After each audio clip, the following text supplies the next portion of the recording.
अस्सलाम वालेकुम दोस्तों। According to BJP, according to गोदी media and according to all India, Pakistan के 25 करोड़ लोग जो है ना वो आतंकवादी हैं, गोदी मीडिया के मुताबिक या बीजेपी के मुताबिक। मैं पाकिस्तानी जर्मन की राजधानी, जर्मन के कैपिटल सिटी बर्लिन में जो रह रहा हूँ, अकॉर्डिंग टू इंडिया मैं एक आतंकवादी हूँ। तो उस हिसाब से तो जर्मन को मतलब अटैक करना चाहिए इंडिया को, जर्मन पे आतंकवादियों को पनाह दी हुई है पाकिस्तान पे। इसी मतलब कानून के तहत, इसी अपनी मंतक के तहत वो अटैक करते हैं ना कि पाकिस्तान जो है ना वो आतंकवादियों को बैक करता है, स्पॉन्सर है आतंकवादियों का, तो चलो पाकिस्तान पे अटैक कर दो। तो फिर ये कानून तो जर्मन पे भी आपको लागू करना चाहिए। क्यों अंत भक्तों, मोदी मोदी और बीजेपी को तो जर्मन पे भी अटैक करवाना चाहिए, क्योंकि इधर भी बहुत ज्यादा पाकिस्तानी, तो ये आप जर्मन पे अटैक कर दो। 6 लाख पाकिस्तानी अमेरिका में रहती हैं, अमेरिका पे अटैक कर दो कि उसने 6 लाख पाकिस्तानी दहशतगर्दों को पनाह दी हुई है। मैं आप लोगों को एक बात बताऊं, असल में ना जो पाकिस्तान की आर्मी है और जो बीजेपी है, गोदी मीडिया सॉरी बोल रहा हूँ, जो बीजेपी वाले है ना, मोदी सरकार, इन दोनों का, पाकिस्तान आर्मी का और मोदी सरकार का आपस में, क्या आप हिंदी में बोलते हो, गठबंधन है इनका। ये आपस में मिले हुए हैं, ये लाइन्स है दोनों, कसम से। देखो, जब मोदी को प्रॉब्लम होती है, पाकिस्तान की आर्मी मोदी को हेल्प करती है। जब उसका मोरल नीचे जाता है या उसकी थोड़ी सी पब्लिसिटी कम हो रही होती है या लोगों में पॉपुलैरिटी उसकी कम हो रही होती है, पाकिस्तान आर्मी मोदी को हेल्प करती है, बीजेपी को हेल्प करती है, उनको बूस्ट अप करती है। सेम ही जब पाकिस्तान की आर्मी थोड़ा सा स्ट्रगल कर रही होती है पाकिस्तान की आवाम के साथ, तो बीजेपी पाकिस्तान आर्मी को हेल्प करती है। जैसे आपके सामने है ऑपरेशन सिंदूर, पाकिस्तान की पूरे 25 करोड़ आवाम पाकिस्तान की आर्मी को तंग कर रही थी और बोल रही थी कि आप सियासत ला तलक्की का ऐलान करो और इमरान खान को रिहा करो और सियासत से दफा हो जाओ। तो हमारे आर्मी चीफ बहुत ज़्यादा अनपॉपुलर था पाकिस्तान में, तो मोदी ने हेल्प की ना पाकिस्तान आर्मी की, ऑपरेशन सिंदूर लॉन्च कर दिया। जानबूझ के मार खाई। मेरी बात सुनो, जब बालाकोट था ना, तब मोदी को पाकिस्तान आर्मी की हेल्प चाहिए थी। तब देखो पाकिस्तान की आर्मी ने मोदी को कैसे हेल्प की। आपने बालाकोट किया था ना, स्ट्राइक की थी आपने, आपके जहाज बिल्कुल पाकिस्तान के अंदर, मेन लैंड पाकिस्तान के अंदर आए थे आपके फाइटर जेट। पाकिस्तान आर्मी ने कोई रिस्पॉन्स नहीं किया था। सुबह बोल दिया कि भाई हम तो सोए हुए थे, बादल आ गए थे, हमारे रडार काम नहीं कर रहे थे। हालांकि दूसरे दिन बाद में कुछ कर भी लिया था, जहाज भी गिरा दिया था, लेकिन पहली रात हमला करने दिया था, आपके जहाजों को कुछ नहीं बोला था।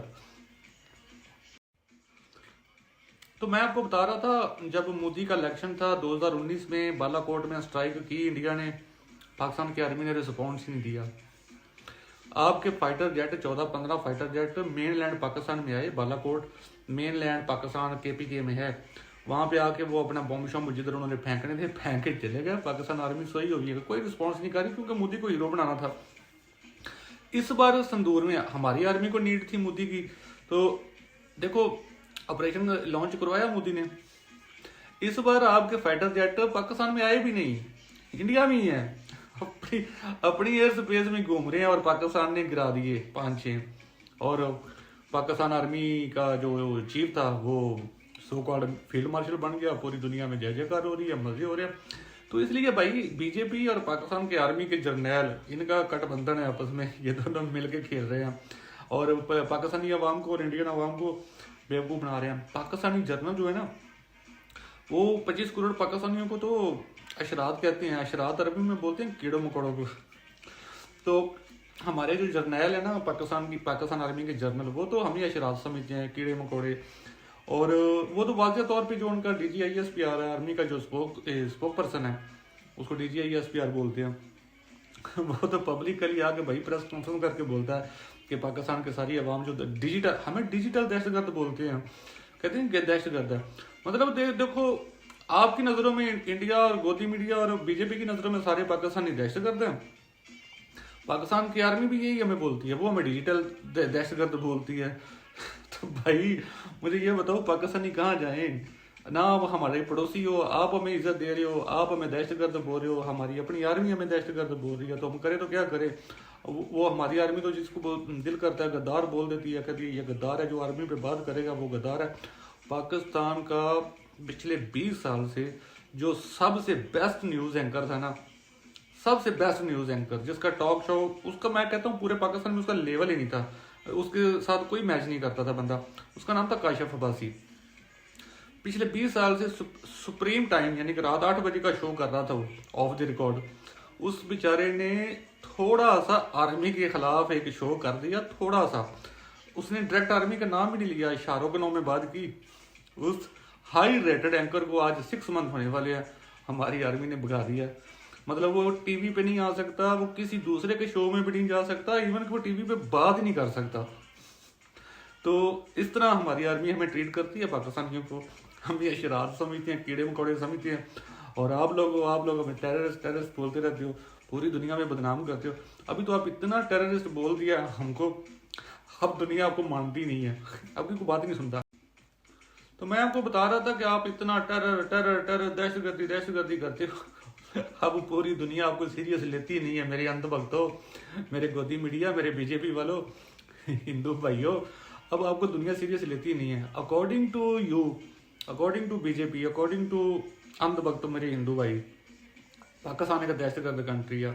सारे पाकिस्तानी लड़कियां, लड़के, औरतें, बूढ़े, सब हम दहशतगर्द है। और यूएनओ, जिसको यूनाइटेड नेशन आप हिंदी में पता नहीं क्या बोलते हो, यूनाइटेड नेशन का पाकिस्तान उसका चेयरमैन बन गया है अगले 1 साल के लिए। यानी कि 193 कंट्री हैं, 193 कंट्री हैं पूरी दुनिया का जो यूएनओ के मेंबर है, और 182 ने पाकिस्तान को वोट देके अगले 1 साल के लिए यूएनओ का, यानी कि पूरी दुनिया का चेयरमैन हमें सेलेक्ट किया है। ये कल की बात है, ये तो आपके साथ मोए मोए नहीं हो गया। हाँ, पूरी दुनिया में ये घूमते फिर रहे हो कि पाकिस्तान दहशतगर्द है, पाकिस्तान दहशतगर्द है, और पूरी दुनिया हमें अपना चेयरमैन बना रही है यूएनओ में। वैसे ये इंडिया के लिए शर्म की बात है। तो मैं ये कह रहा था कि आप हमें जितनी गर्दानों के ना दहशतगर्द, आप पे कसम अल्लाह की दुनिया पर आपको तवज्जो ही नहीं देती, आपकी कोई बात ही नहीं सुनता। अमेरिका ने बहुत बिलीव किया था आप पे कि पता नहीं आप क्या तोप हो, या पता नहीं इंडिया वो कितना खतरनाक कंट्री है। तो अभी जो ऑपरेशन सिंदूर के बाद पूरी दुनिया को पता चल गया कि इनके पल्ले कख नहीं है, हार गई है इंडिया। तो मैं आपको ये कह रहा था कि आपने हमारी आर्मी चीफ को बना दिया मॉन्स्टर। पहले थोड़ी बहुत अरब ना थोड़ा सा हमें रोब शोब दिखाते थे 6 मंथ पहले तक, हाँ मतलब सीरियस नहीं ले रहे थे। वो कहते थे जैसे आप लोग कहते हो गरीब फटीचर भीख मंगा, अरबी के दिमाग बड़े ख़राब हो गए थे। वो आपके साथ ज़्यादा बिजनेस कर रहे थे, पाकिस्तान के साथ कम कर रहे थे। अभी ऑपरेशन सिंदूर में देखा ना उन्होंने, पाकिस्तान ने जैसे इंडिया को कुट लगाई है पाकिस्तान की एयरफोर्स ने। तो अभी अरबी सारों के दिमाग सेट हो गए हैं, फ्री में पैसे दे रहे हैं, बिलियन डॉलर दे रहे हैं पाकिस्तान को, लो मज़े करो, यल्ला हबीबी। तो देखो, मैं जैसे आपको बता रहा था ना, ये दोनों मिले हुए हैं, बीजेपी और पाकिस्तान के आर्मी जर्नल, ये भाई मिलके खेलते हैं, एक दूसरे को हेल्प आउट करते हैं। पाकिस्तान की सुप्रीम कोर्ट पोटी कर रही है, पाकिस्तान के जितने अदारे हैं ना, जो मतलब डिपार्टमेंट होते हैं, सब के सब पोटी कर रहे हैं, सब के सब एक कर्नल मर्नल, एक कैप्टन लेवल के आर्मी का जो ऑफिसर होता है ना, उसके मातहत चल रहे हैं सब। तो पाकिस्तान में तो जमहूरियत बची कोई नहीं। इन्होंने जो आसम मलिक ने जो हुकूमत इंस्टॉल की हुई है, मैं इंस्टॉल वर्ड यूज कर रहा हूँ, वो ये कोई हुकूमत नहीं है। मतलब एक इलेक्शन ही नहीं हुआ, इलेक्शन हुआ तो वो चोरी कर लिया शरेआम सारी दुनिया के सामने। हमारी आर्मी ने लास्ट ईयर फरवरी में इलेक्शन चोरी किया। तो ये तो इनके पालतू कुत्ते हैं, जो पाकिस्तान का प्राइम मिनिस्टर बना हुआ है या सदर बना हुआ है, ये तो चोर चक्के हैं सारे, ये जानवर हैं सारे। अब ना मैं आप लोगों को लास्ट बात बताता हूँ, SCO जो शंघाई कॉरपोरेशन में समिट का जो अलामिया आया है, जिसमें आपने साइन नहीं किए, तो आप बड़ी बढ़ के मार रहे हो कि हमने तो साइन ही नहीं किए। उसमें बलूचिस्तान में जो हमारी ट्रेन हाईजैक हुई थी ना, उसका जिक्र आया दहशतगर्दी का, सब लोगों ने मजम्मत की उसकी। और आपका जो पलवाम में, क्या आपका पहलवान ही ना उसका नाम, जिधर आपके 26 लोग कत्ल हुए हैं, उसका जिक्र नहीं आया। वजह जानते हो क्यों? वजह ये है कि भाई आपका जो स्पाई मास्टर है ना, आपकी एजेंसी स्पाई एजेंसी आपकी, उसका जो चीफ है अजीत डोवल, आपके स्पाई एजेंसी के चीफ ने पब्लिकली टेलीविजन पे बोला हुआ है कि पाकिस्तान अगर मतलब इंडिया में दहशतगर्दी करेगा या करवाएगा तो हम बलूचिस्तान में करवाएंगे। मतलब ये उसने माना हुआ है। आप हम पे इल्ज़ाम लगाते हो पाकिस्तान इंडिया में दहशतगर्दी करवाता है, लेकिन हमारा तो ऐसा कोई बयान नहीं है कि हम इंडिया में ये कर देंगे वो कर देंगे। आपका तो सिपाही मास्टर माना हुआ है, पूरी दुनिया ने ये देखा हुआ है, पूरी दुनिया मानती है बलूचिस्तान में 3-4 मंथ पहले जो हमारी ट्रेन हाईजैक हुई थी, वो बीएलए के लोगों ने की थी ट्रेन हाईजैक। आपका गोदी मीडिया उन बीएलए के लीडरान को टेलीफोन पे ले रहा था, उनसे चस्के ले रहा था कि क्या सिचुएशन है, पाकिस्तान आर्मी वापस तो नहीं ले लेगी ट्रेन। मतलब आप उनको हलाशेरी कर रहे थे, प्रेज कर रहे थे। तो वो एक ट्रेन का हाईजैक हो जाए ना, ये वर्ल्ड न्यूज़ बनती है, पूरी दुनिया में तवज्जो हासिल करती है, पूरी पूरी की पूरी ट्रेन हाईजैक हो जाना। उधर वो दहशतगर्दी भी मरे, हमारी आर्मी का भी नुकसान हुआ, मतलब बहुत ज़्यादा शहादतें होनी दोनों साइड पे। तो उसका मुकाबला आप पलवाम के साथ कर देते हो। पलवाम में ठीक है आपके 25-26 लोग कत्ल हुए हैं, लेकिन आपने 1 घंटा नहीं लगाया था कत्ल होने के बाद, आपने 1 घंटे से पहले पाकिस्तान का नाम ले लिया बिना सोचे समझे, और प्रूफ आप कुछ भी नहीं दे सके। और अभी तक तो आपको वो कातिल नहीं आपको मिले, ना आप उनको पकड़ सके हो, तो दुनिया आपकी बात कैसे माने, और आप इसको मुकाबला हाईजैक ट्रेन के साथ कर देते हो।